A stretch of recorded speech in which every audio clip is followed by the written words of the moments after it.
안녕하세요. 노마드 엔지니어입니다. 오늘은 제가 주재원이 됐던 얘기, 어떻게 주재원이 됐는지에 대한 얘기를 좀 간단하게 말씀드려볼까 합니다. 사실 제가 주재원이 된 것은 사실 운이 좀 굉장히 많이 따랐던 것 같고요. 제가 원래 하고 있던 메인 잡이 IT 엔지니어 쪽이었습니다.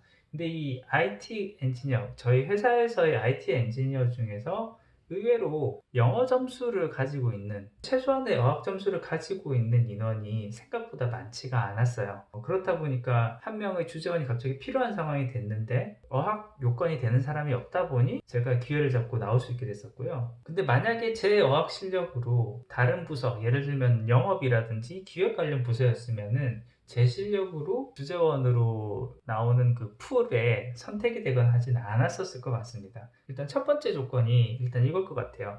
굉장히 좀 인력 풀이 충분하지 않으면서 특이한 영역이라고 할까요? 남들이 쉽게 갖추기 힘든 그런 전공 분야가 있으면서 최소한의 어학 점수를 가지고 있는 케이스가 주재원으로 나올 수 있는 케이스가 되지 않을까라는 생각이 듭니다.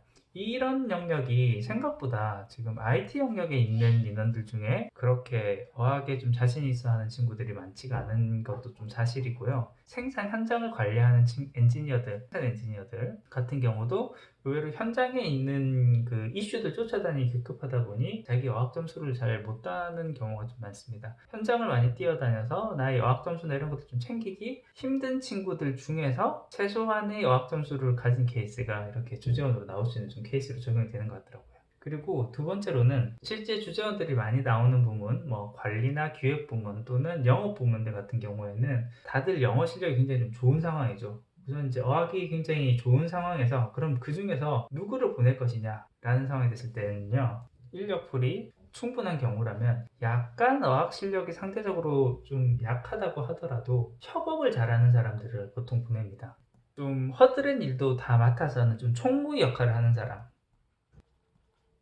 이런 사람들을 좀 많이 선호하는 경향이 있어요. 아무래도 해외 타지에서 주재원으로 일을 하는 사람은 나에게 주어진 미션은 하나의 미션이 아니라 둘, 셋, 넷, 그 근처에 있는 주어져 있는 연관된 일이란 모든 일은 다 나에게 집중이 될 수밖에 없습니다.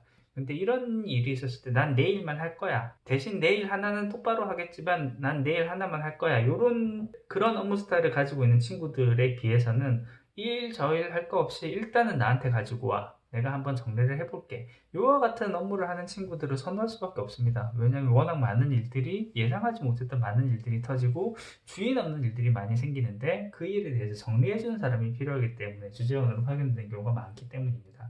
인력풀도 충분하고 나의 경쟁자들이 영어 실력들이 다들 출중할 경우라면 내가 협업을 더 잘하고 총무의 역할을 특히 잘할 수 있다는 것을 좀 어필을 하는 것이 주재원 발령이 날 때 좀 유리한 점이 있습니다.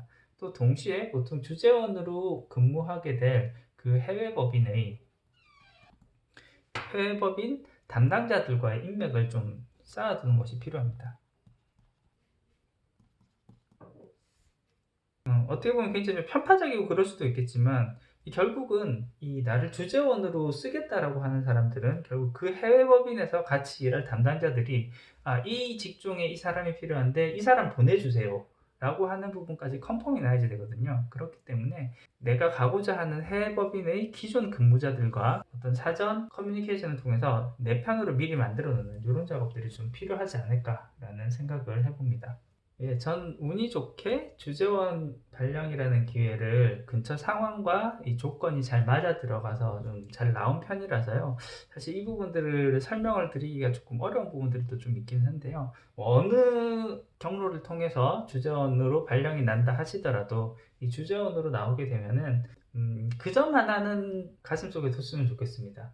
뭐 두려워할 필요 없다라는 거죠. 어느 곳으로 가든 간에 어떤 낯선 사람들하고 일을 하든 간에 낯선 땅이라고 하더라도 그곳은 다 결국 사람 사는 곳이고 사람이 같이 부딪히면서 일을 하는 곳이기 때문에 문화가 다르고 언어가 다르고 생각이 좀 다를 수는 있지만 사람 사는 곳이라는 관점에서는 좀 공통적인 부분들이 있기 때문에 어떤 식으로든 다 사라지니까요. 그런 부분들에 대한 좀 막연한 두려움은 좀 두고 와도 되지 않을까라는 생각이 듭니다.